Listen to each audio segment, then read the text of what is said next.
Muito bem, boa noite a todos.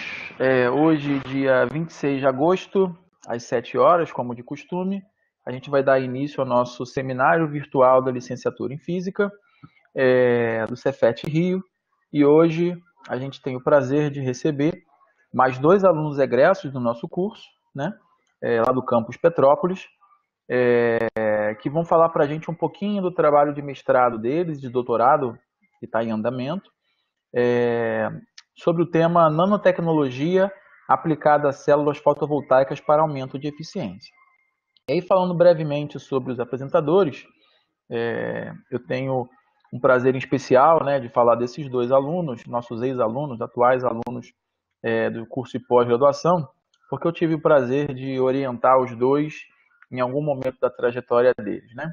A Bia e o Edgar, então, eles cursaram a licenciatura em Física no Cefet.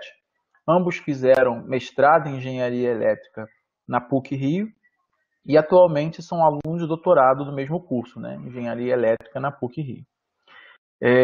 Atualmente o Edgar ele está fazendo doutorado sanduíche lá na Alemanha, né? No Instituto Fraunhofer de Energia Solar.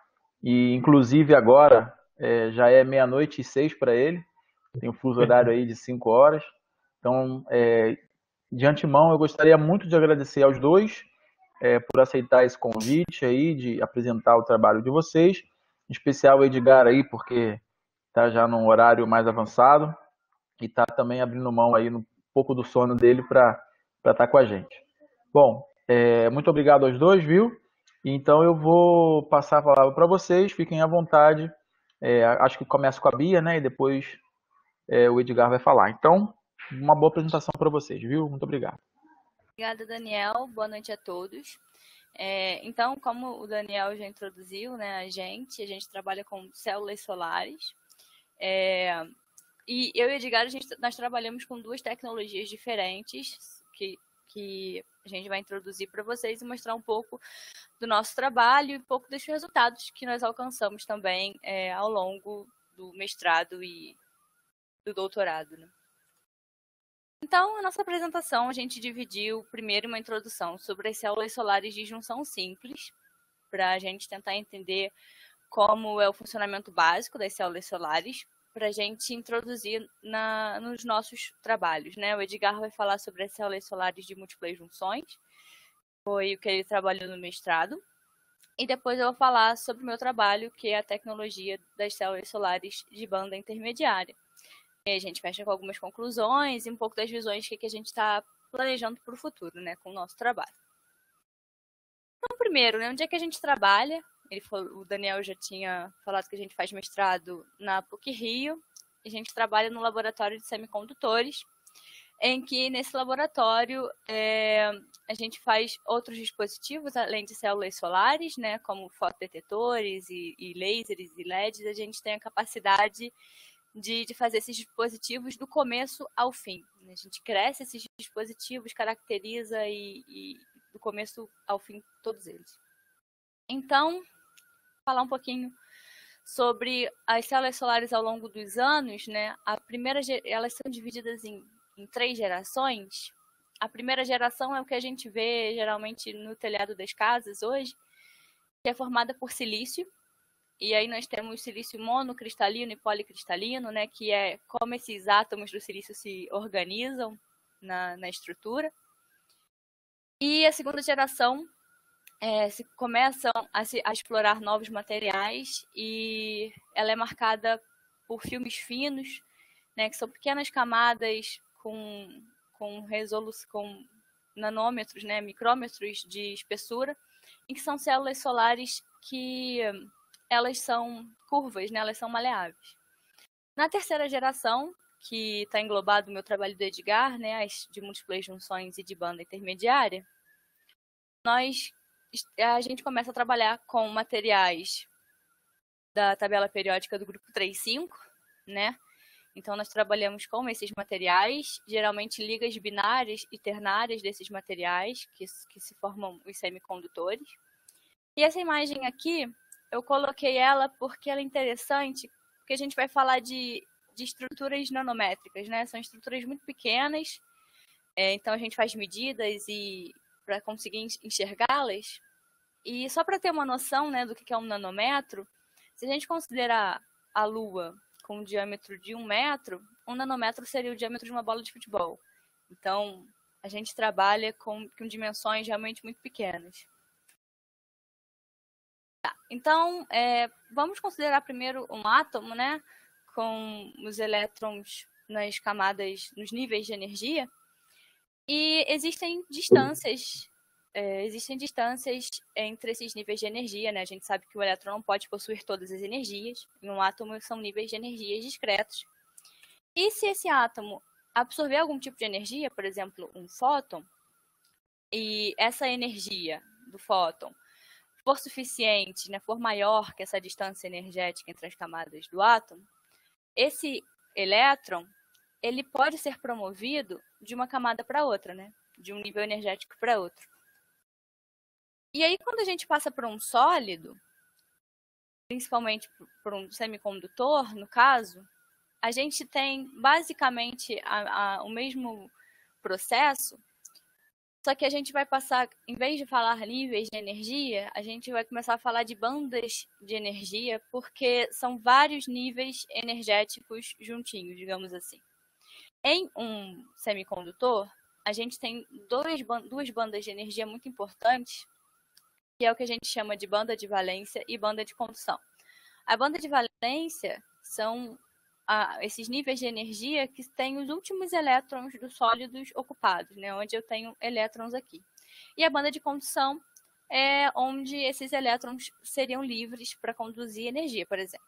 Em um semicondutor, existe uma distância de energia em que o elétron não pode possuir, que é o que a gente chama de gap de energia, que é basicamente análogo a essa diferença aqui que a gente tem no átomo. Então, em uma célula solar de junção simples, a gente tem um elétron na banda de valência e tem um fóton, né, absorvido por um fóton, que o objetivo da célula solar, né, é transformar a energia solar, a energia proveniente do Sol, em energia elétrica. Se esse fóton tiver energia suficiente, né, maior ou igual a esse gap de energia desse material, o elétron ele vai ser promovido para a banda de condução e aí ele vai começar a gerar corrente elétrica. Então, esse é basicamente o funcionamento de uma célula solar de junção simples. Quando a gente fala disso, né, eu estou falando lá daquelas lá da primeira geração de silício, e esse gap do silício é de 1,1 eletronvolts, ou seja, a gente tem esse gráficozinho aqui no canto, esse daqui é o espectro do Sol, né? Então está em função da energia. Aqui são os fótons que vêm no Sol, na Terra, e todas as energias desses fótons.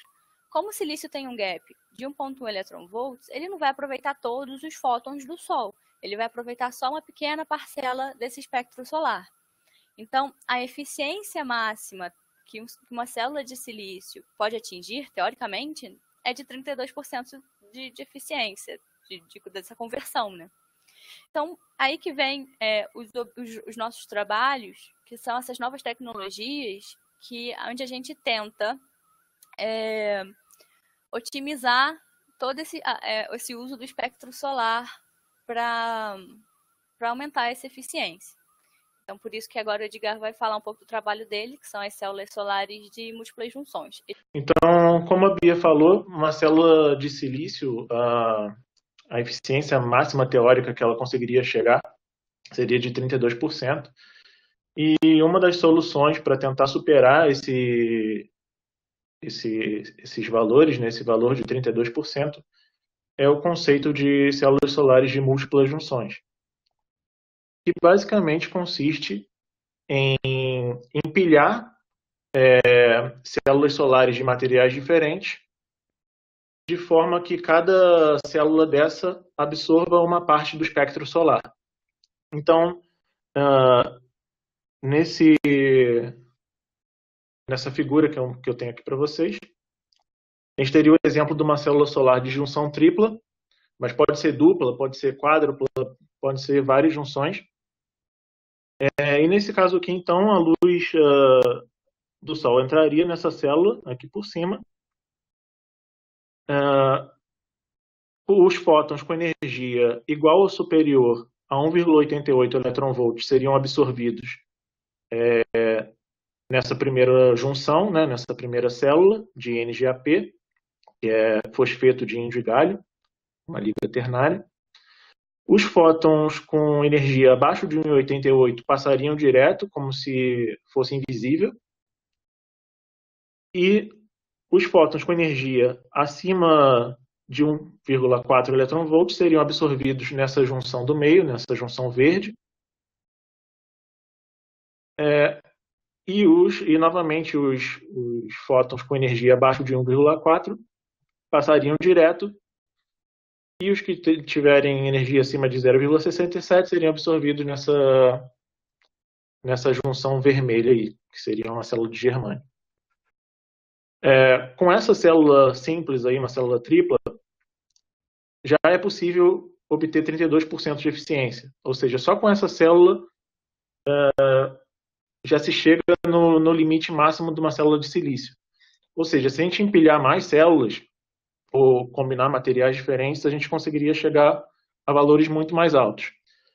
Vale lembrar, vale dizer, né, na verdade, não lembrar, que as células solares de múltipla junção são as células que hoje detêm o maior recorde de eficiência de conversão, chegando em 47% de eficiência, para uma célula, se eu não me engano, de 6 junções. Bem, parece simples, né, o conceito de você empilhar células de materiais diferentes, mas na prática a gente precisa atender algumas condições. E a condição principal, eu diria, é que esses materiais tenham o mesmo parâmetro de rede. Nesse gráfico, é possível observar... Desculpa, gente, que eu estou mexendo pelo celular. Nesse gráfico é possível observar que no eixo X, o parâmetro de rede, e no eixo Y, os gaps de energia, os band gaps. E esse gráfico nos mostra algumas ligas. Então temos aqui o GAS, o arseneto de galho, o arseneto de índio, o INAS, o INP, fosfeto de índio, o GAP, fosfeto de galho. E essa linha que liga essas ligas, essa linha que liga essas ligas, vai formar uma liga ternária. Então, por exemplo, essa linha que está ligando o INAS com o GAS forma o INGAS. E aí, dependendo da porcentagem de índio ou de galho que a gente tiver no material, a gente vai estar numa determinada posição dessa linha. E aí, dependendo da posição que a gente vai estar, esse material vai ter um parâmetro de rede e ele vai ter um band gap diferente. E então, para que a gente possa empilhar essas células, a gente precisa que elas tenham o mesmo parâmetro de rede. Porque se elas não tiverem, a gente vai estar ocasionando um tensionamento entre as estruturas cristalinas, o que pode gerar uma série de defeitos na nossa célula solar, o que vai, consequentemente, fazer ela ficar menos eficiente. Além disso, além do parâmetro de rede, a gente quer escolher materiais para que eles absorvam uma maior parte do espectro solar. E a gente pode fazer isso consultando os limites teóricos de eficiência. O Daniel e o Ricardo, eles publicaram recentemente um artigo onde eles calcularam vários limites teóricos de eficiência para cada junção de células solares de junção, desde as simples até, acho que 6 junções, se não me engano. Depois, quem quiser pode perguntar para o Daniel.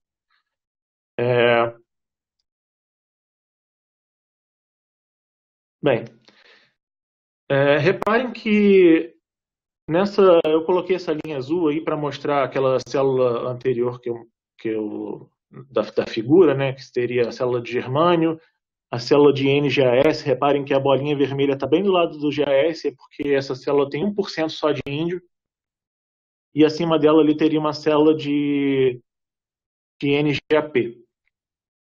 Mas reparem só que nessa região que eu circulei em vermelho, é uma região que não tem material nenhum para poder ser empilhado em cima do germânio, por exemplo.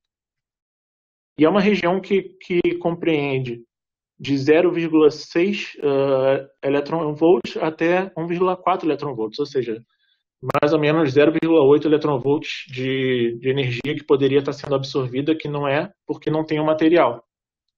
E aí, como então o que a gente propôs para superar essa limitação?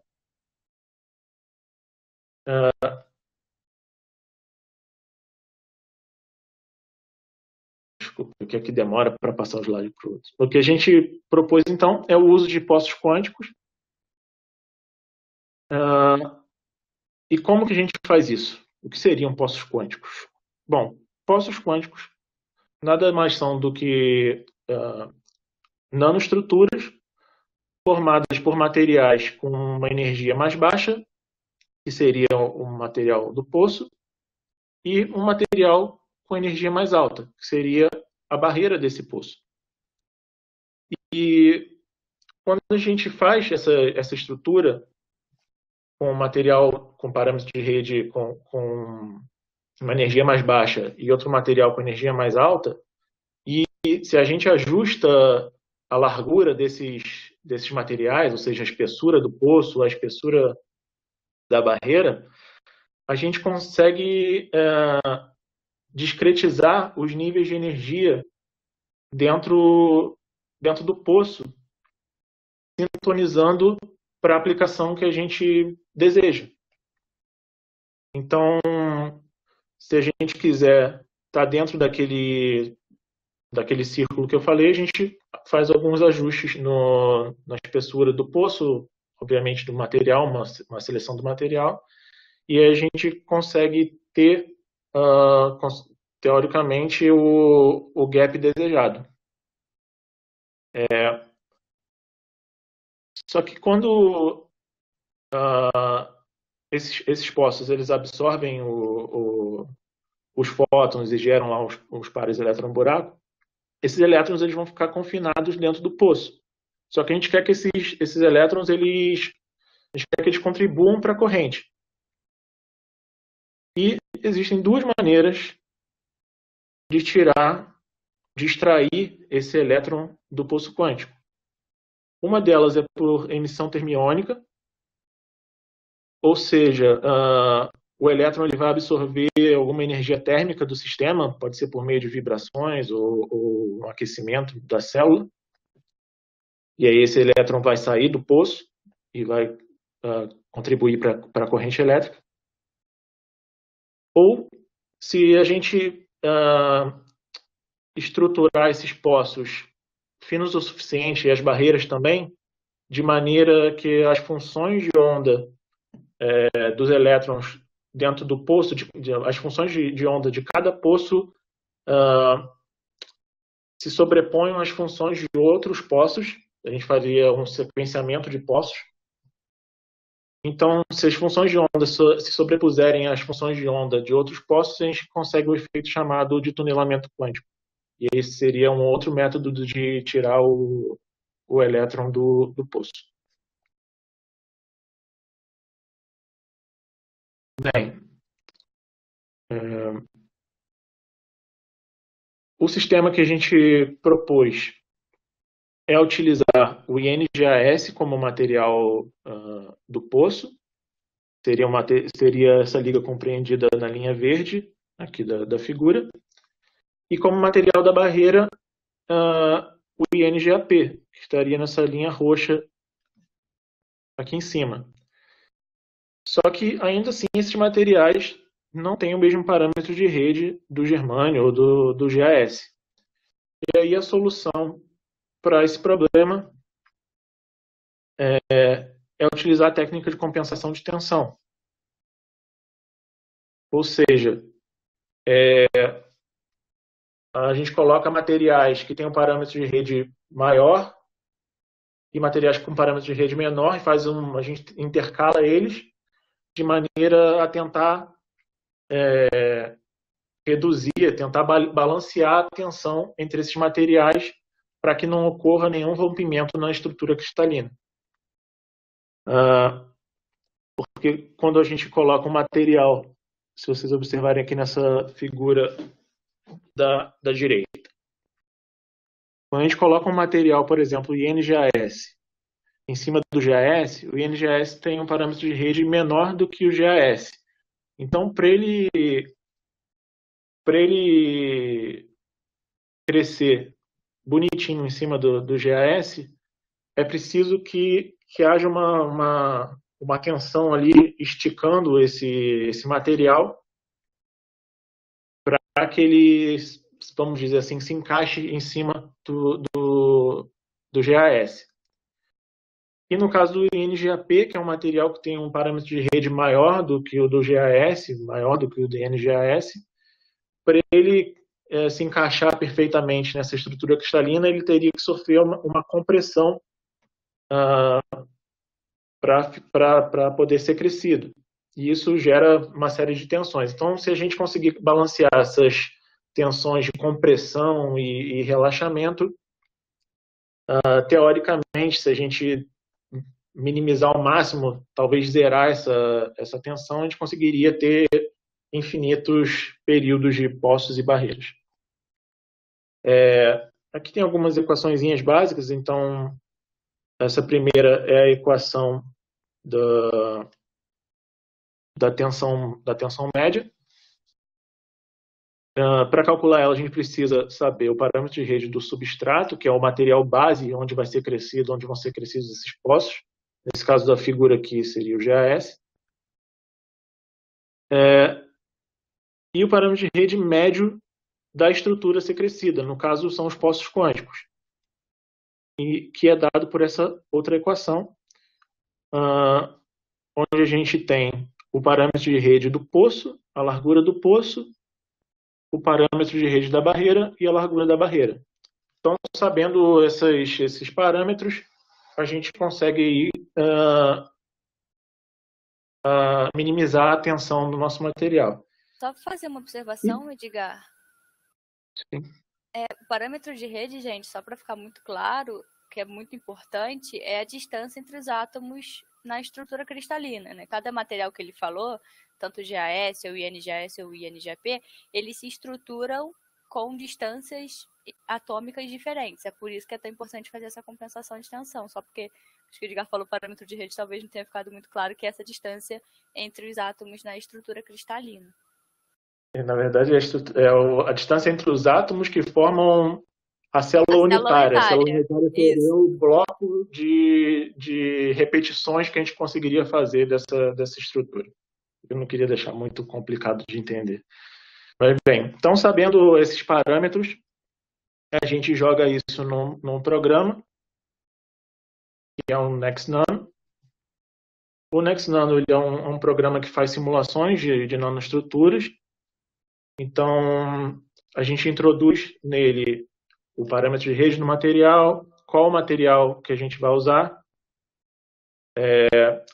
as larguras do poço, larguras da barreira, e o programa calcula para a gente quais vão ser as transições energéticas para essas combinações que a gente fizer de materiais. Isso no meu caso, né? Esse programa faz coisas além disso. A Bia, inclusive, vai mostrar uma outra aplicação dele.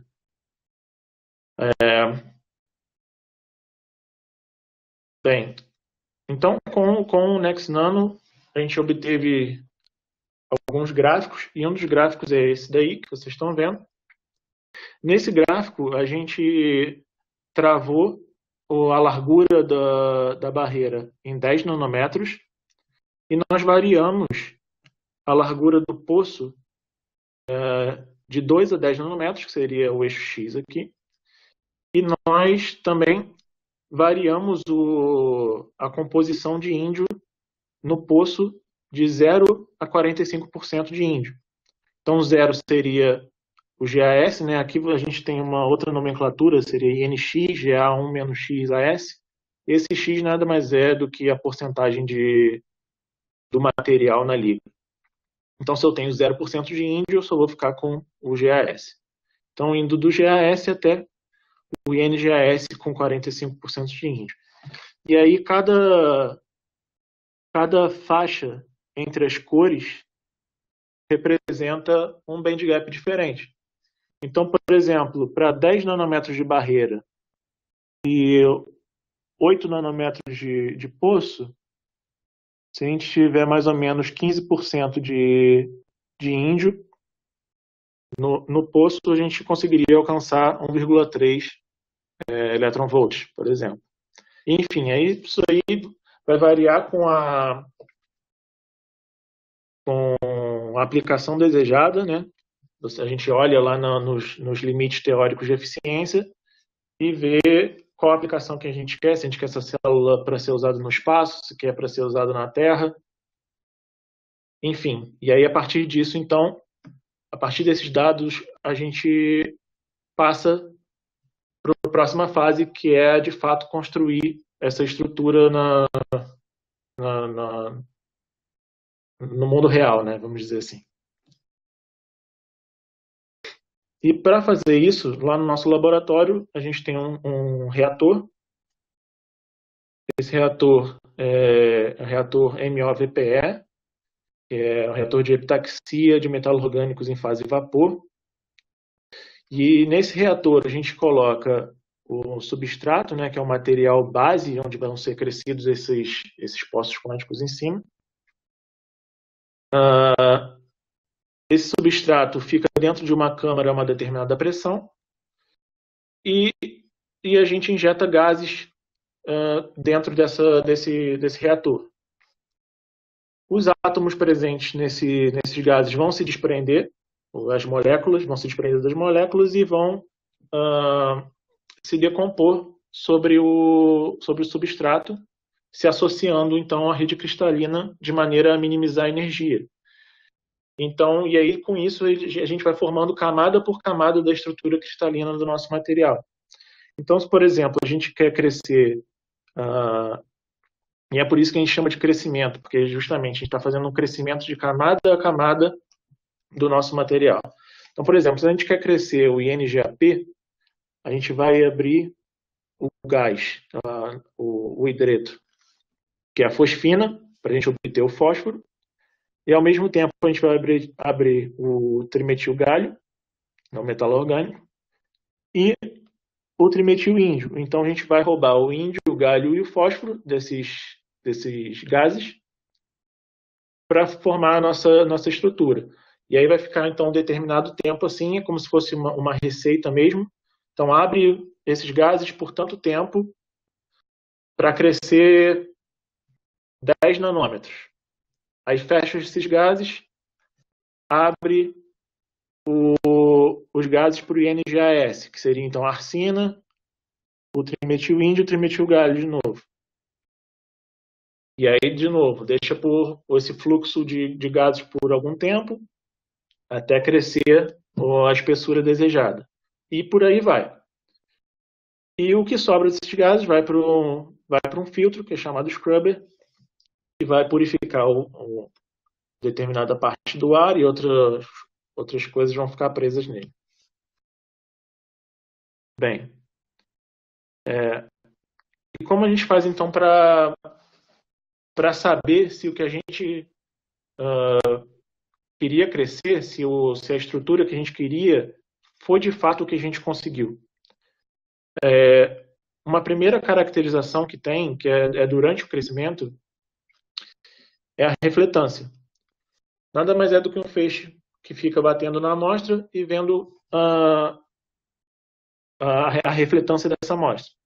Então, se a gente tem períodos de oscilação estabilizados, nossa amostra está cristalina, ou seja, um sinal bom. Se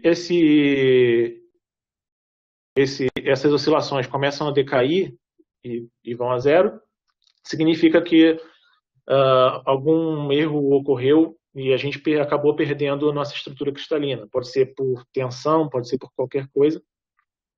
A nossa estrutura acabou ficando com defeitos e aí quando a gente tira a amostra lá do reator, a gente observa algo igual a essa figura aqui. Vocês podem observar que essa amostra está bem opaca, a superfície parece leitosa. Enquanto que do outro lado aqui não dá para ver, mas é uma amostra bem espelhada. Bom, depois dessa caracterização visual, né, vamos dizer, então se essa amostra ficou boa, a gente passa para a próxima parte, que é saber se realmente o que a gente queria foi crescido. A outra técnica que a gente usa é a difração de raio-x, e com a difração de raio-x a gente consegue obter o parâmetro de rede do material. A gente também consegue saber a qualidade cristalina, porque às vezes, por mais que o material esteja perfeitamente espelhado, pode ser que tenham defeitos cristalinos dentro dessa estrutura. A gente consegue saber também a espessura das camadas e a composição dos materiais. E como isso é feito? O equipamento de raio-x ele nos dá um gráfico igual esse gráfico preto aí que vocês estão vendo. E a gente joga esse gráfico num programa de simulação do próprio raio-x. E nesse gráfico, nesse programa, a gente coloca quais eram os valores que a gente queria, né? Qual o objetivo que a gente estava mirando, quais os valores de largura do material, qual a composição, qual o material. E aí esse programa ele interpola esses dados com os gráficos, com o gráfico que foi obtido no raio-x, e aí ele nos dá o que de fato a gente conseguiu, que aí no caso seria essa curva vermelha aí, que ele tenta fitar a curva em cima da curva que foi medida. E aí com isso ele nos dá todos esses dados, parâmetros de rede, espessura e composição. Então, sabendo esses dados, só está faltando um último dado agora, para a gente saber se o que a gente queria foi o que realmente foi crescido, que é o band gap. E para a gente descobrir o band gap do material, a gente usa a técnica de fotoluminescência. A fotoluminescência é feita da seguinte forma: com laser, a gente incide esse laser sobre a amostra, os elétrons vão absorver os fótons desse laser e vão ser absorvidos, vão ser promovidos da banda de valência para a banda de condução. Só que eles como não vai ter coleta de elétron nenhuma ali, porque a gente não vai estar gerando nenhuma corrente, a tendência é que esses elétrons voltem para o estado de equilíbrio. E quando eles voltam para o estado de equilíbrio, eles vão emitir fótons exatamente do tamanho do gap de energia deles, do band gap. E aí esses fótons eles vão ser detectados e vão nos dar um gráfico igual a esse daqui. E nesse gráfico aqui é possível observar então esse valor do pico, né, o pico máximo, está mais ou menos em 1,27, se eu não me engano, eletronvolts. Ou seja, essa amostra tem um band gap de 1,27 eletronvolts. Então essas são algumas caracterizações primordiais que a gente faz no laboratório, mas existem outras, como por exemplo, algumas técnicas de microscopia. Esses nossos poços a gente pegou alguns deles e levamos para o microscópio eletrônico de transmissão, onde se faz um corte transversal na amostra e a gente consegue observar a estrutura real dessa amostra, né? Então é possível observar aqui nessa figura da esquerda os poços quânticos. Então cada linha dessa daí representa um poço e uma barreira, um poço e uma barreira, um poço e uma barreira. E essa imagem está invertida porque é a forma como o microscópio lá trabalha, mas essa região toda grande aqui em cima seria o substrato. E essa região aqui embaixo maior é uma platina que eles depositam em cima. Mas o que a gente está interessado mesmo são os poços quânticos. E aí, então, a partir disso, a gente também consegue medir qual foi a espessura que a gente conseguiu, qual o material, é possível ver a estrutura cristalina, dá para saber se teve algum defeito dentro da amostra que a gente não conseguiu observar. Enfim, além dessa técnica, existem várias outras, que eu não vou entrar aqui nesse mérito, mas só para vocês saberem mais ou menos como é que funciona todo o processo do trabalho de criação dessas amostras para células solares. E então a Bia agora vai falar um pouco do trabalho dela. E desde já eu te agradeço, Daniel, pelo convite. Eu vou agora tornar a Bia uma apresentadora. Ok. Vai lá, Bia, fica à vontade.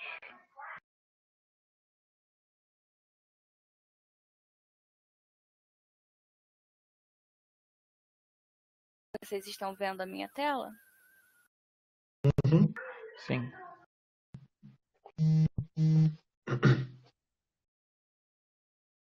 Então, vou voltar um pouquinho, né? O funcionamento de uma célula solar de banda intermediária é um pouco diferente da múltipla junção, né? Que o Edgar acabou de explicar. Então, vou voltar um pouquinho na célula solar de junção simples que eu apresentei lá no começo, né? Vocês lembram que um elétron que está na banda de valência, ele vai absorver um fóton, e se esse fóton tiver energia suficiente, né, maior que o gap de energia do material, ele é capaz de promover o elétron da banda de valência para a banda de condução. Na célula solar de banda intermediária, o que a gente faz? A gente insere níveis de energia possíveis para o elétron dentro do gap de energia do material.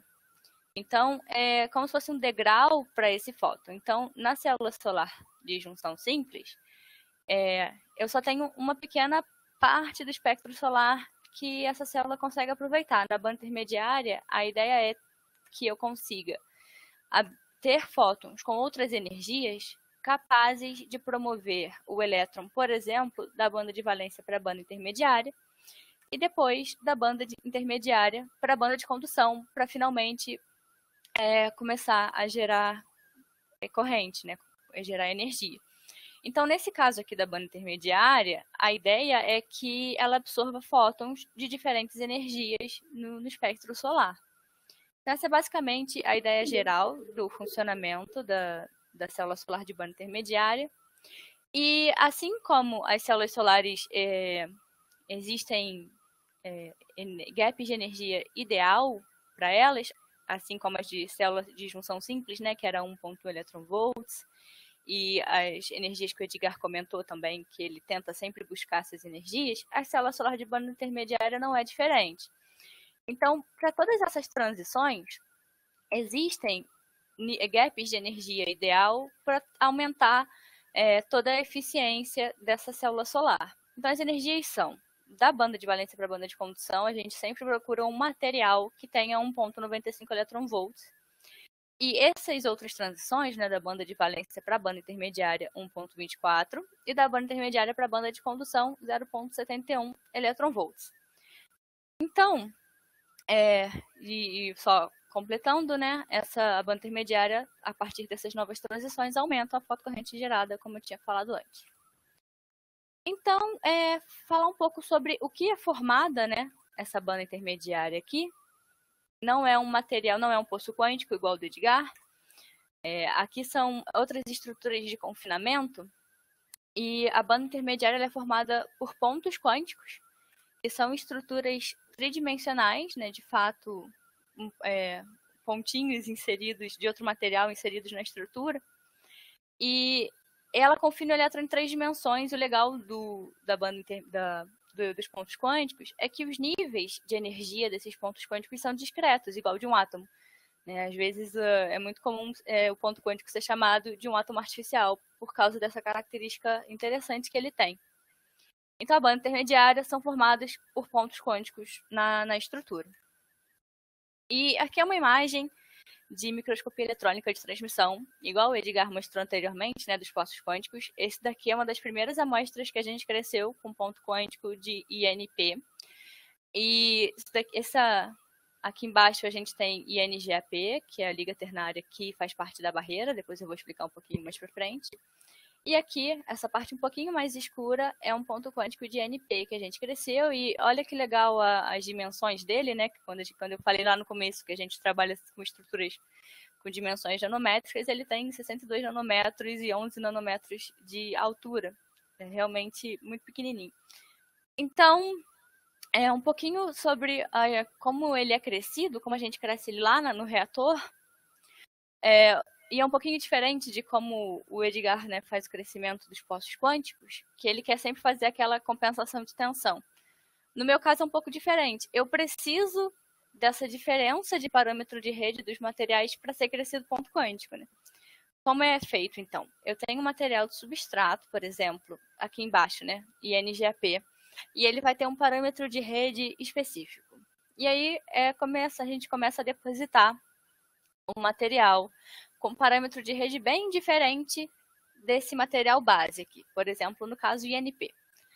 A gente começa a estrutura, né, de camada monatômica por camada monatômica, e os átomos que estão sendo crescidos desse material novo, ele vai acompanhar o parâmetro de rede desse material base aqui. Só que ele é tensionado, porque não é o parâmetro de rede natural desse material. Eventualmente, ele vai relaxar para o seu parâmetro de rede original, formando essas pequenas ilhas.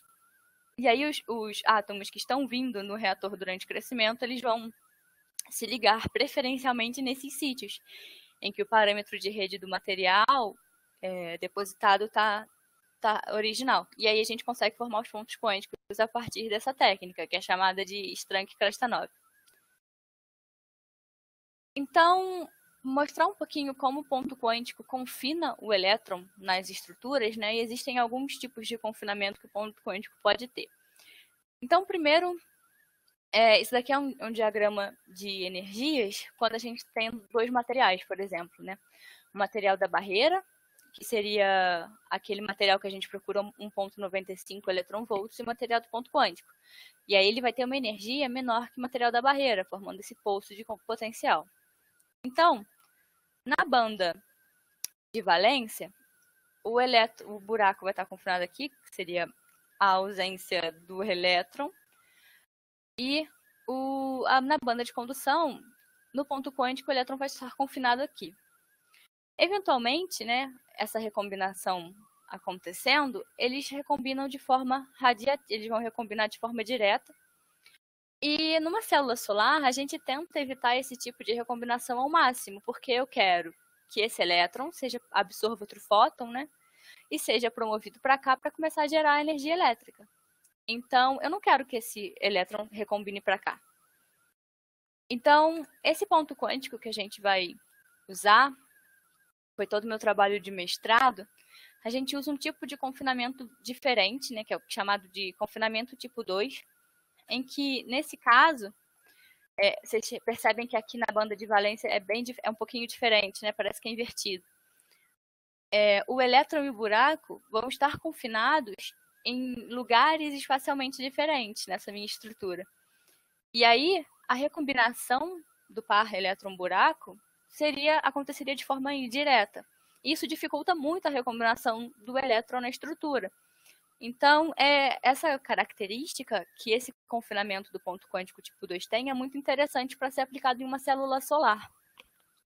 Então, a ideia de todo o meu mestrado, né, é usar esse tipo de confinamento nos pontos quânticos para a gente conseguir diminuir essa recombinação na célula solar. Então, a gente sempre busca materiais em que a gente tem as energias ideais, né? Então, esse material que seria da barreira, né? Que seria da banda de valência, aquela transição da banda de valência para a banda de condução direto, ela é formada por INGAP, porque é um material que apresenta esse 1,95 eletronvolts de gap. Então, ok, muito bom. A gente já tem um material que que serve para ser o material da barreira da célula solar. Mas aí o material da banda intermediária, né, que são os pontos quânticos, qual é esse material? Então a gente teve um estudo para buscar um material interessante para formar essa banda intermediária na célula solar. E que dê essas energias aqui de transição. Então, a gente começou a buscar os materiais ideais e já existem alguns sistemas que são utilizados, né, na literatura, que já são amplamente pesquisados, que são dois principais, né? É utilizar pontos quânticos de arseneto de índio e uma barreira de GAS ou uma barreira de INGAP também. E ele apresenta uma vantagem, que é esse grande offset na banda de condução. O que eu quero dizer com isso? Essa distância aqui, bem resumidamente, né, da banda intermediária para a banda de condução, porque eu não quero que esse elétron que está aqui na banda intermediária vá para a banda de condução de outra forma, por exemplo, seja excitado termicamente. Eu quero que esse elétron absorva um fóton e aí sim seja promovido para a banda de condução. Então, é uma vantagem de usar os pontos quânticos de NAS. Mas, por outro lado, as energias ideais, elas não são atingidas. Também o fato de que pontos quânticos de NAS não atingem aquele confinamento tipo 2 que eu tinha falado anteriormente. E aí a gente tem outro sistema, que é os pontos quânticos de fosfeto de índio, com a barreira de INGAP, que é o que de fato a gente usa, esse daqui já estava certo desde o começo. A vantagem dele é que ele atinge confinamento tipo 2, que é o que a gente queria, mas são pontos quânticos muito grandes, com 20 nanômetros de altura. Sim, 20 nanômetros de altura para um ponto quântico é grande. E eu vou explicar um pouquinho mais na frente por quê.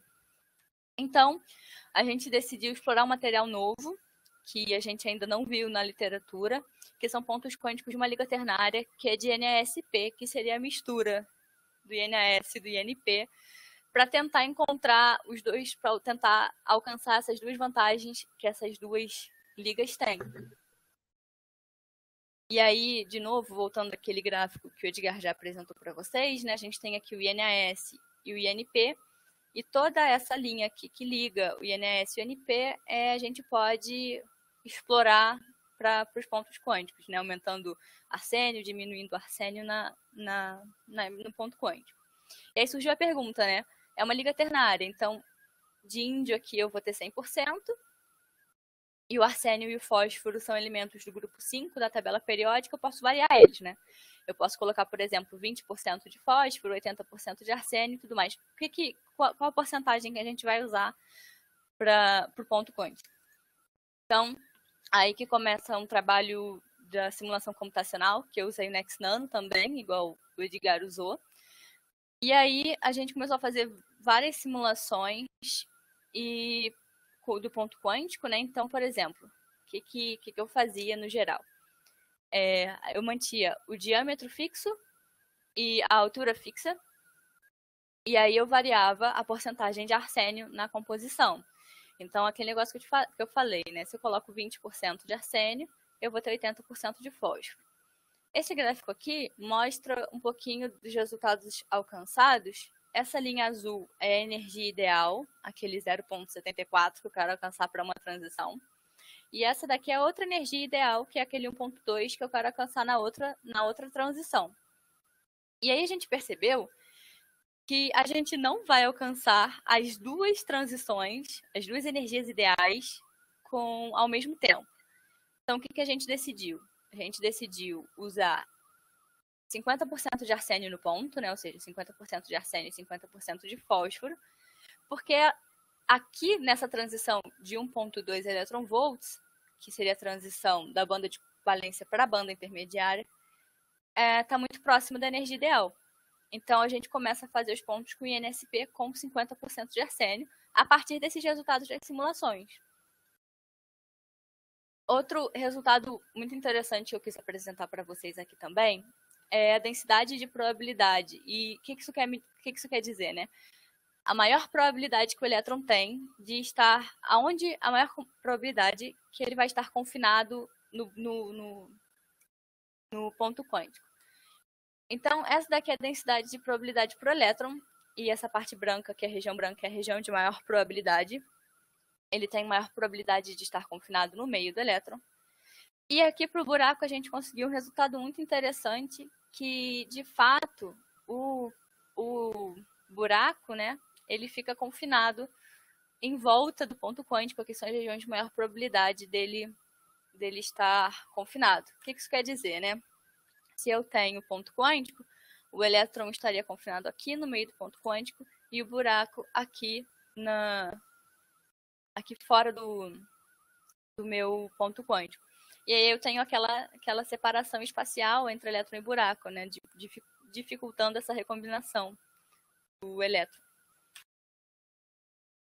E aí a gente parte para o experimental, para o crescimento. Eu voltei para esse gráfico aqui, mas no geral eu quero dar atenção a essas duas imagens. São imagens de microscopia eletrônica de transmissão, que a gente consegue ver toda a estrutura, toda de fato a estrutura. A ideia aqui, e aí isso daqui foi um balde de água fria e um momento muito, muito importante do mestrado, porque a gente mudou muito a direção de onde a gente estava indo no mestrado. O que acontece? Lembra que eu disse para vocês que o ponto quântico, para ser crescido, a gente precisa de um material com parâmetro de rede bastante diferente do material base, né? Isso causa um campo de tensão em volta do ponto quântico muito grande. E o que isso quer dizer?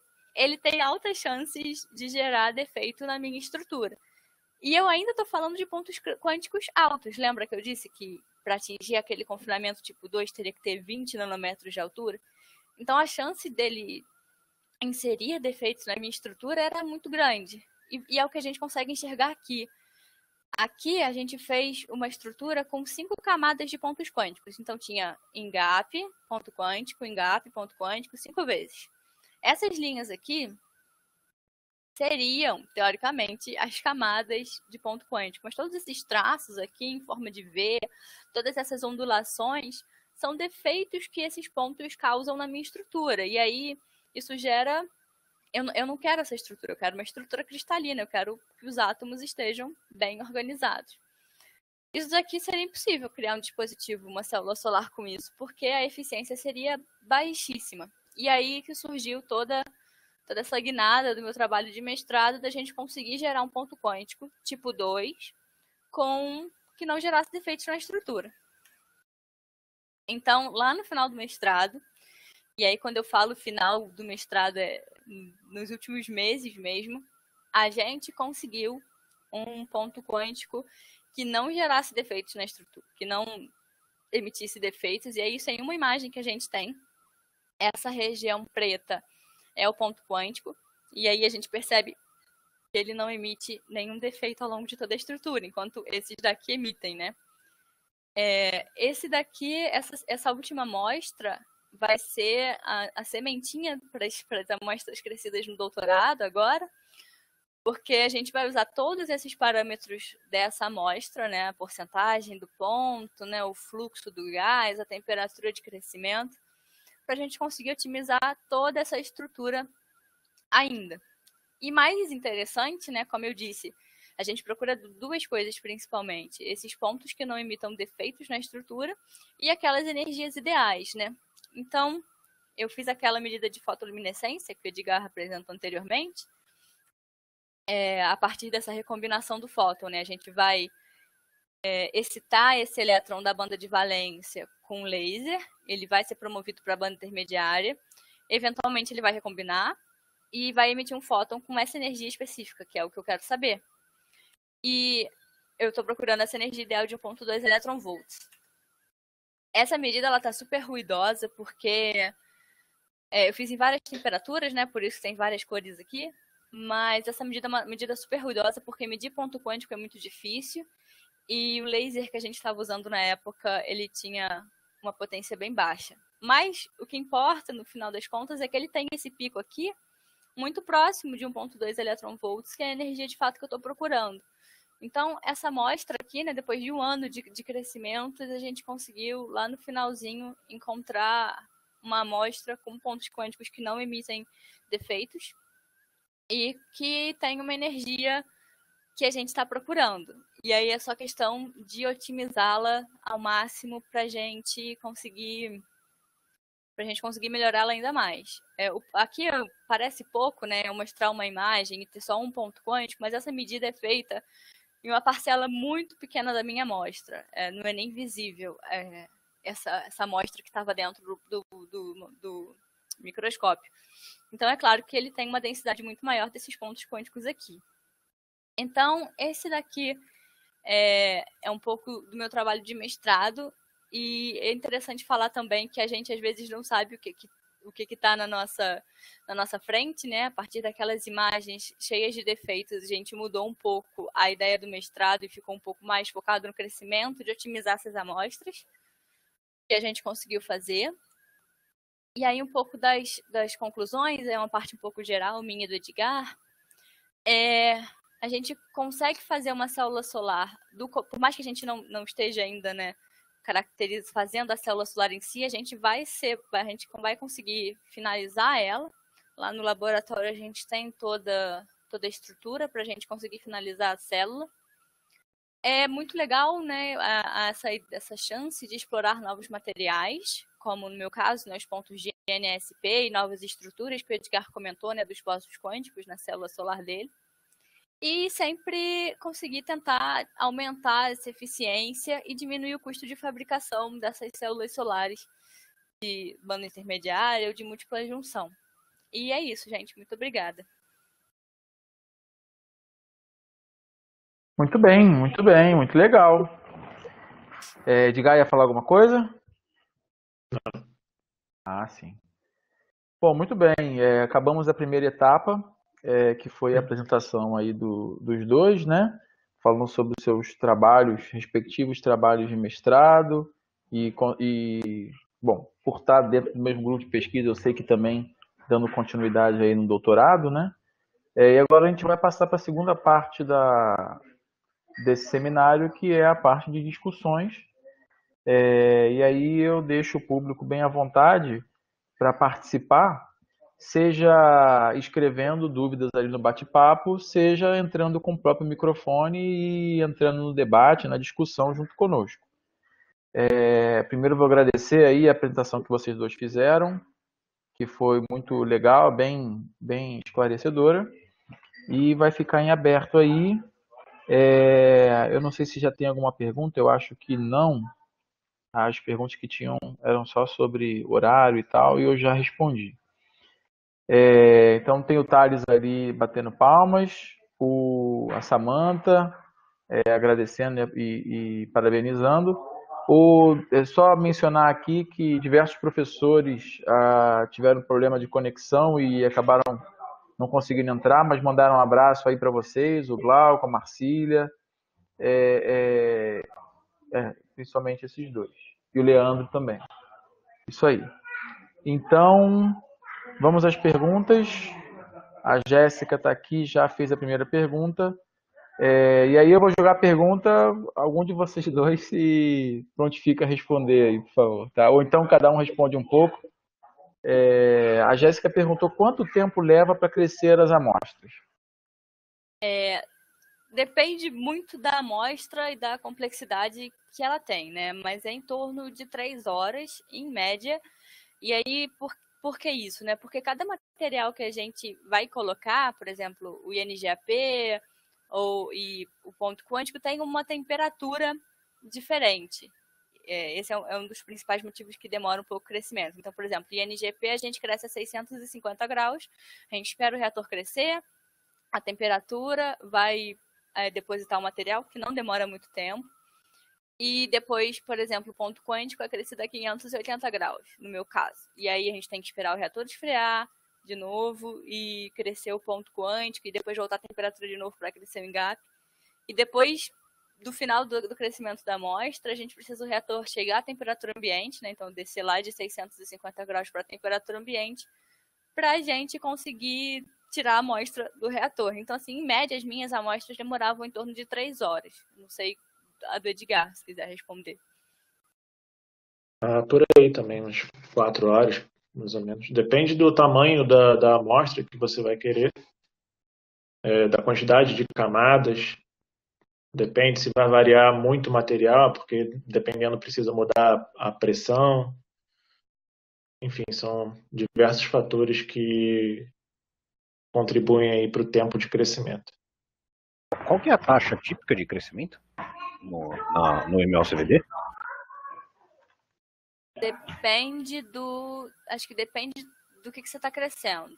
Mas aí eu não sei. Aí vai ter que perguntar, acho que pro grupo de crescedores, né? Que lá no laboratório. Eu posso até procurar saber para você e te responder depois, mas no caso a gente cresceu a amostra, na verdade é um grupo de crescedores que utilizam, que conseguem, que manipulam de fato o MOVPE, né? Então esse detalhe específico eu não sei, mas eu posso procurar para você. Mas depende também de cada estrutura, né? A barreira vai ter uma taxa, o ponto vai ter outra, o poço quântico vai ter outra. Bom, como a Bia falou, bom, eu vou entrar aqui na discussão, se me permitem, porque faço parte do mesmo grupo de pesquisa e acabo também tendo essas informações. Mas depende, obviamente depende, tem amostras que você quer fazer mais devagar, como as amostras do Edgar, por exemplo, que tem camadas muito finas, mas eu acho, Thales, que na nossa máquina, o máximo que a gente já conseguiu, quer dizer, máximo não, porque a gente nunca explorou tentar ir muito rápido, até porque não tinha motivo, mas a gente consegue taxas típicas da ordem de 1 micron por hora. É bem parecido com o MBE, então. Mas existem artigos bem recentes da literatura, porque assim, o MOCVD ela é uma técnica industrial, né? Então, todos esses dispositivos optoeletrônicos e eletrônicos em GAS, geralmente eles são feitos por MOCVD, e aí quanto mais rápido cresce, economicamente é melhor, né? Porque você fica com o reator menos tempo ligado, enfim, você consegue fazer mais coisas em menos tempo. Então, o pessoal tem explorado muito crescer rápido, né? E aí já tem taxas da ordem de 250 microns por hora. Ô, louco. Eles reduzem a distância entre a amostra e onde sai o fluxo de gás. Muda o tipo de reator, né, na verdade. Eles fazem isso aqui um pouco também. Ah, que interessante. Eles usam aí pra quê? Oi? Eles usam esse tipo de crescimento para quê? Porque para uma célula solar 250 é muito grosso, por exemplo. Mas aí isso pode diminuir o tempo de exposição, né? Eu não sei se chegam a crescer 250 microns aqui, mas eles usam essa técnica de reduzir o espaço entre o substrato e por onde saem os gases, né, para conseguir aumentar essa taxa. Legal. Thales, a Bia respondeu ali, falou que você não precisa ficar com o reator 1 hora ligado, né?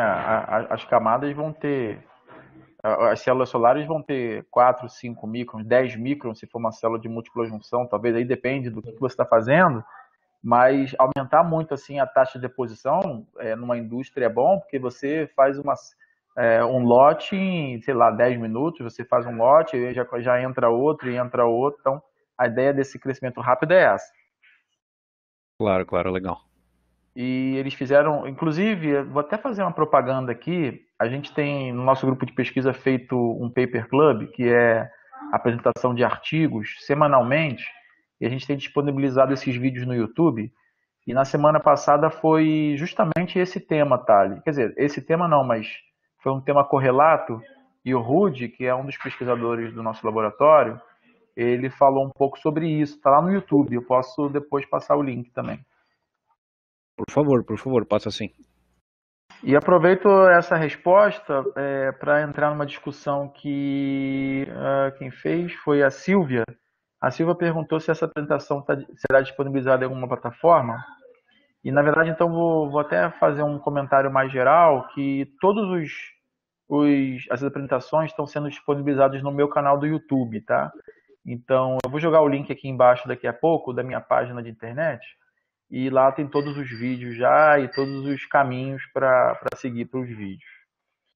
Outro comentário é que eu até escrevi lá em cima, mas quem tiver interesse em receber um certificado por ter assistido essa apresentação, colocar o e-mail aí, mas eu já vi que muita gente colocou, imagino que já tenham entendido isso. Muito bem, vamos voltar para os comentários e perguntas. O Rogério mencionou aqui que ele conseguiu assistir, gostou muito, agradeceu aí, né? Fez um comentário interessante. Também vou lembrar aqui que estão presentes, né, o Felipe Mondaini, outro professor, e a Soraya. Agradecer a presença dos dois também. Acho que são só esses os professores que estão presentes. Deixa eu ver aqui para não ser injusto com ninguém. Isso, além do Rogério, obviamente. Bom, vamos voltar e vou mandar um abraço também para o pessoal do laboratório que está presente aí. É muito bom ter vocês aí. Bom, voltando para as perguntas aqui, a Samantha, ela fez duas perguntas. A primeira é, qual é a vantagem da banda intermediária na célula em relação à célula simples? Então vou deixar, imagino que a Bia pode responder essa. Vai lá. Tá, eu vou voltar esse slide aqui. A vantagem dela, voltar um pouquinho para a explicação da célula solar de junção simples, né? A gente tem uma transição só, que é da banda de valência para a banda de condução. Então, para o elétron ele ser promovido da banda de valência para a banda de condução, ele tem que absorver um fóton com uma energia maior ou igual desse gap de energia. No caso da célula de silício, esse gap é de 1,1 eletronvolts, né? Que seria o gap ideal para uma célula solar de junção simples. E aí, nesse gráfico aqui, a gente vê, esse daqui é o espectro solar, né? E aí a gente vê os fótons que podem ser aproveitados na célula solar de silício, que é de junção simples. Na banda intermediária, o que a gente faz? Eu vou usar aquele desenhozinho.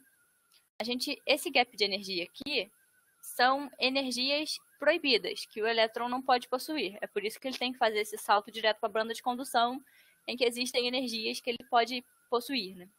A banda intermediária, a gente coloca um nível de energia aqui, um nível não, né? Níveis de energia aqui, no gap, não necessariamente no meio, né? Em que o elétron pode ter essa energia. Então, pode existir elétrons aqui dentro. Daqui. São elétrons, tá? Então, o que acontece na banda intermediária? Qual é a vantagem disso daqui? A vantagem disso é que agora eu tenho novas transições permitidas. Então, o elétron que está aqui na banda de valência, ele pode absorver um fóton com energia menor que esse daqui e ser promovido para cá, para a banda intermediária. E o elétron que está na banda intermediária pode absorver outro fóton e ir para a banda de condução, finalmente, né, para começar a gerar corrente. Então, enquanto na célula simples, eu só posso,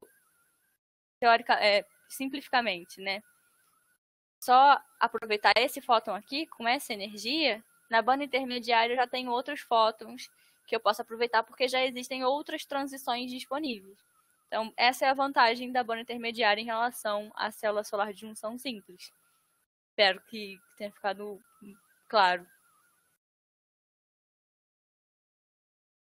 Bom, muito bem. Vamos ver se ficou claro qualquer coisa, Samantha. Se ficou alguma dúvida, por favor, pode escrever aí embaixo pra gente, ou até mesmo entrar por microfone, não tem problema não, tá? Quem quiser interagir por voz e vídeo, podem ficar bem à vontade. Bom, seguindo aqui adiante, vamos entrar... a próxima pergunta que é da Samantha também. A quantidade de camadas está diretamente ligada à eficiência da célula? Não sei se talvez o Edgar quiser responder. Não necessariamente. O ideal é a gente ter camadas que absorvam o máximo ali do espectro solar, mas além disso a gente também tem que ficar de olho nas características elétricas e ópticas de cada material. Porque como a gente está empilhando essas células, elas vão estar ligadas em série. E quando elas estão ligadas em série, a célula que tiver a menor tensão vai controlar a tensão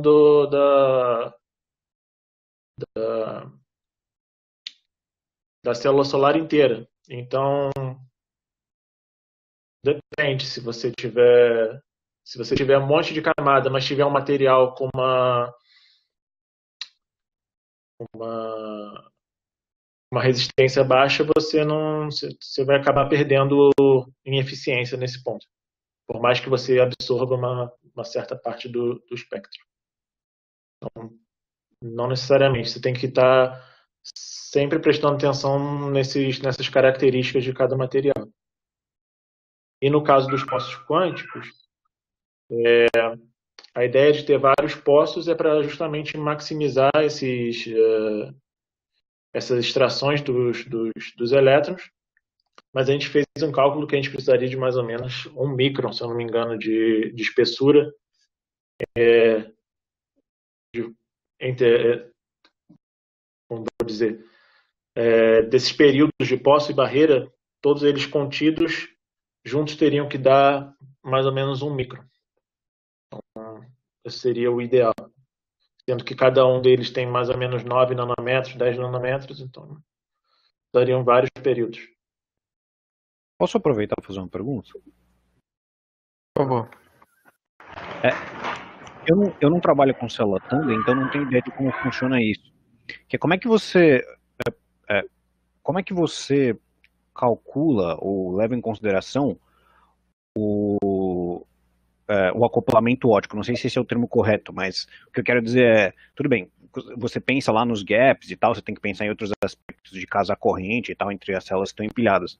Mas você não pode ter uma perda, por exemplo, de reflexão entre as interfaces?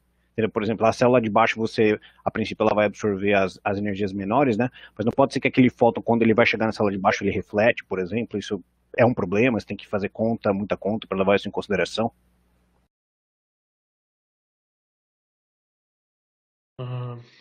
Talvez o Daniel responda melhor essa, porque a gente não chegou a fazer, de fato, uma célula solar ainda. Mas eles fazem, geralmente tem camadas, se eu não me engano, antirreflexivas, né, quando vai se construir a célula inteira. Mas o que você quer é justamente que dependendo da sua célula, os fótons fiquem meio que dentro da célula para você tentar aproveitar o máximo deles. Você não quer perder seus fótons, né, vamos dizer assim.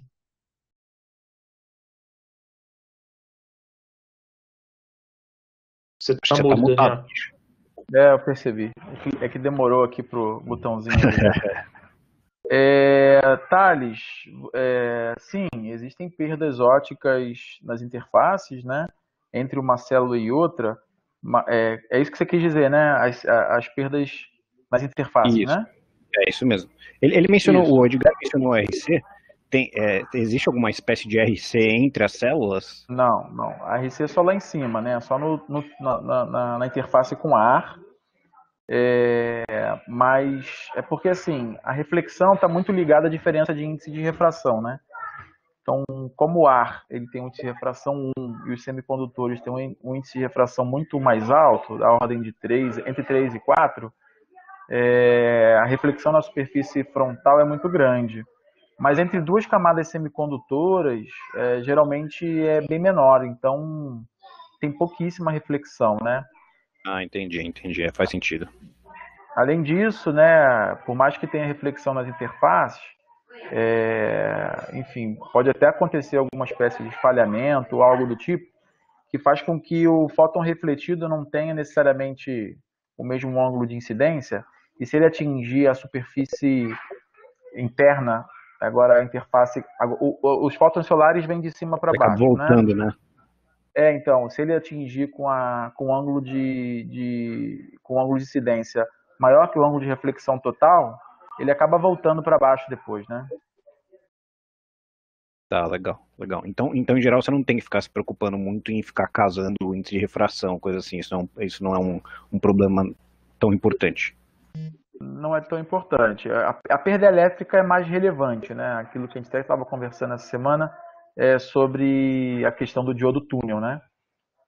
Um diodo túnel mal projetado porque assim, só contextualizando aí para o público, o Edgar falou de célula solar de múltiplas junções, basicamente é empilhar várias junções PN uma em cima da outra. Só que se a gente pensar bem, quando eu empilho uma junção PN em cima de uma outra junção PN, acaba virando uma junção NP na interface entre dois materiais. E aí, então, conhece, né, essa física da junção PN, elas funcionam como diodos, né, em que você só consegue permitir a corrente num sentido e não no outro. E aí você acaba tendo um diodo de bloqueio ali no meio que não deixaria a corrente fluir. Então o que acontece é que você tem que tratar essa interface, né, fazer o que a gente chama de diodo túnel, para que a corrente possa fluir de um lado para o outro. Então, isso, Thales, é mais relevante, né, essas perdas de tensão pelo diodo túnel do que as perdas óticas propriamente ditas. Legal, legal. Bom, desculpa, Edgar, acabei falando em cima de você, Não, mas como a gente trabalha junto aí, acaba que a gente complementa um ao outro. Todo mundo sabe que o Misha é o mais sabichão. De tela eu não cheguei. Nada, que isso. É porque acaba estando dentro da minha área de especialidade, aí eu acabo me metendo um pouquinho. Pois é. Bom, vamos lá. Então, a próxima pergunta aqui é do Vitor. A quantidade de empilhamento, visando melhorar o aumento da absorção do espectro, pode causar um aumento prejudicial da temperatura? Agradeço desde já. Então, como é de múltipla, imagino que seja de múltipla junção, né? Porque ele falou de empilhamento aqui. Vou passar para o Edgar. Se a Bia quiser falar alguma coisa, pode ficar à vontade também. Qual foi a pergunta? Faz a pergunta de novo, Daniel, que eu não entendi muito bem.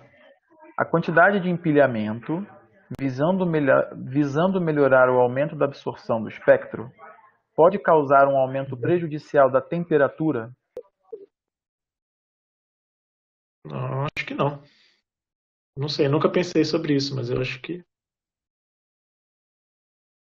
não. Também não vejo como o empilhamento aumentar a temperatura, né? Na verdade, não sei em que sentido, Vitor, se você quiser esclarecer. Ele está até escrevendo ali. Se ele quiser entrar também, pode ficar à vontade, entrar no áudio aí. Não tem problema nenhum. Em termos de perda mesmo. Seria perda por termalização? Eu acho que é isso que ele está querendo falar. Isso. Mas Então, eu acho que agora não faz, tem mais sentido. De camada. Bom, então, Edgar quer tentar falar alguma coisa nesse sentido? Você acha que não teria? Eu acho que não teria, não. Depende. Em relação à quantidade de camadas, eu acho que não teria. Né? Eu acho que é o seguinte, a gente sabe que quando você vai empilhando mais junções, o que acontece é que você acaba adequando melhor a camada absorvedora à faixa de energia de fótons que ela vai absorver. Então você acaba absorvendo em cada junção, se você empilhar com mais junções, você acaba tendo uma junção absorvendo fótons com energia mais próxima da dela. E isso diminuiria bem a termalização, né? Pois é. Então, seria talvez o efeito contrário. Quanto mais camadas você empilhar, em princípio, menor vai ser a perda por termalização e menos vai esquentar a célula, com certeza. É o efeito contrário, como você falou. A Bia ajudou aí dessa vez, nessa questão. Valeu. Muito bem. Obrigado, Vitor, pela contribuição. Mais alguma coisa? Vamos ver aqui. Ele escreveu, agradeceu. Não sei se alguém tem mais perguntas. Por enquanto, não temos mais nada aqui ainda. Eu tenho um monte, é que eu fico quieto, porque senão então, eu falo demais. Vai lá, manda ver. Tá esperando que você se manifestava. Vai lá, fica à vontade. O pessoal parou de fazer perguntas, então manda ver. O tadinho do Edgar vai virar noite, ele vai trabalhar virado amanhã. Tem que trabalhar, mas... Não, então tá bom. Eu queria, antes de tudo, saber um pouquinho. Obrigado, faz a pergunta que você quiser. Tá bom. Então, eu queria saber, antes de tudo, um pouquinho mais assim sobre a prática de vocês em termos de mestrado, doutorado mesmo, assim, no laboratório. O que vocês andaram fazendo e o que vocês vão fazer adiante, sabe? Eu quero entender o cenário da pesquisa de vocês. Então, por exemplo, a Beatriz falou que estudou os pontos quânticos e tal, e que daí isso engatou num doutorado. Então, eu queria, por exemplo, entender o que ela fez lá no mestrado, onde que ela parou e o que ela está exatamente para onde que ela pretende ir em termos de pesquisa no doutorado. E a mesma coisa para o Edgar, é claro. Tá. Então, a ideia, quando eu comecei o mestrado, eu já estava numa iniciação científica com o Daniel há um ano, então eu conhecia um pouquinho, né, das células solares, era nessa área. E eu não trabalhava com a banda intermediária, né? Eu comecei a trabalhar com a banda intermediária no mestrado, mas idealmente a gente queria terminar um dispositivo no mestrado, né? A inocência que a gente tem às vezes. Não foi possível, a gente não chegou nem perto, porque no meio da apresentação eu mostrei umas imagens de TEM com a estrutura cristalina cheia de defeitos, né? Isso aí mudou completamente a direção que a gente estava tomando no mestrado. A gente desistiu completamente de tentar montar um dispositivo para otimizar essa estrutura. E aí foi um mestrado um pouco mais focado na parte do material, né, na parte da estrutura e também na parte da microscopia. Essa última amostra, eu não dei muitos detalhes dela, né, do crescimento, mas a gente usou, por exemplo, 100 nanômetros, a gente estava usando uma capping layer para proteger os pontos quânticos, porque a temperatura de crescimento do ENGAP é bem maior que a temperatura de crescimento do ponto quântico, então ele podia meio que destruir esses pontos quânticos, então tem que ter uma capping layer, e isso a gente fez depois, já no mestrado.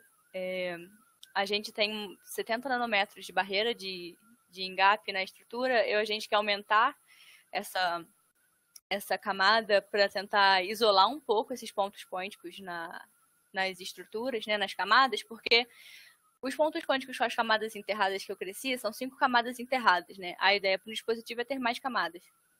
Só que a gente estava percebendo que um ponto quântico emitia defeito, e nesse defeito passava para a próxima camada de ponto quântico, e a gente crescia um ponto quântico em cima desse defeito, que ia emitindo mais defeitos. Então a gente está querendo aumentar essa barreira para tentar isolar esses pontos quânticos e tentar diminuir esses defeitos que eles vão gerando. E eu quero varrer um pouquinho essas temperaturas também, né? A gente está crescendo ponto quântico a 580 graus e a gente só tinha feito umas amostras de calibração lá no começo de 530 e 580. E aí de 580 ficou melhor, mas eu quero dar uma varrida nessas temperaturas um pouco mais, fazer a FM para tentar entender como é que ele se comporta, né, na superfície, pelo menos.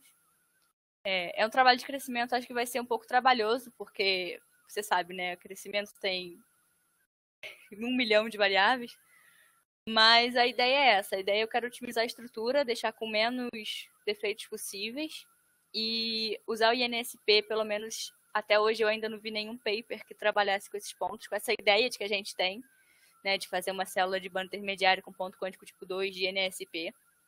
Então é inédito. E a ideia é continuar assim, em doutorado. Agora está parado, né? Assim, os laboratórios na PUC estão voltando agora, toda essa questão da pandemia. Eu estou no primeiro ano do doutorado, terminando as matérias, então acaba que fica um ano um pouco parado também em relação à pesquisa. Mas, no geral, a ideia, depois que a gente voltar para o laboratório normal, é continuar toda essa parte do crescimento, fazendo várias amostras de calibração de novo e várias medidas para ter o máximo de dados possíveis e continuar com as simulações, né, que eu nunca paro. A gente sempre está simulando alguma coisa nova para tentar entender melhor como o strain que o ponto quântico causa na estrutura e tudo mais.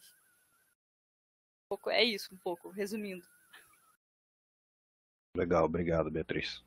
E o Edgar? No meu caso, no mestrado, a gente tinha um foco inicial, que era a partir do modelo de balanço detalhado,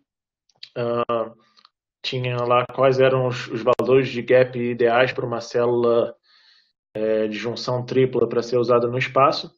E, a princípio, um aluno lá do laboratório estava trabalhando na célula de germânio, um outro aluno estava trabalhando na célula do topo, se não me engano, INGAS, e eu fiquei com o trabalho de fazer a célula do meio, que deveria ter 1,18 eletronvolts. E aí, justamente, a gente fez esses cálculos no NextNano dos poços, né, quais seriam os valores ideais da composição da liga nos poços e nas barreiras.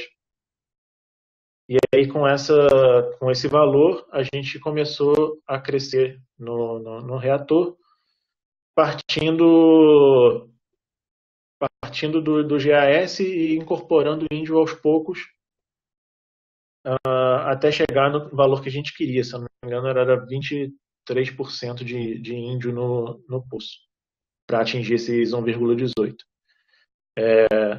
Só que o máximo que a gente conseguiu chegar foi em 10% ou 12%, e a nossa estrutura cristalina já era. E aí, depois disso, a gente tentou uma outra técnica, que é de inserir interlayers entre cada interface poço-barreira.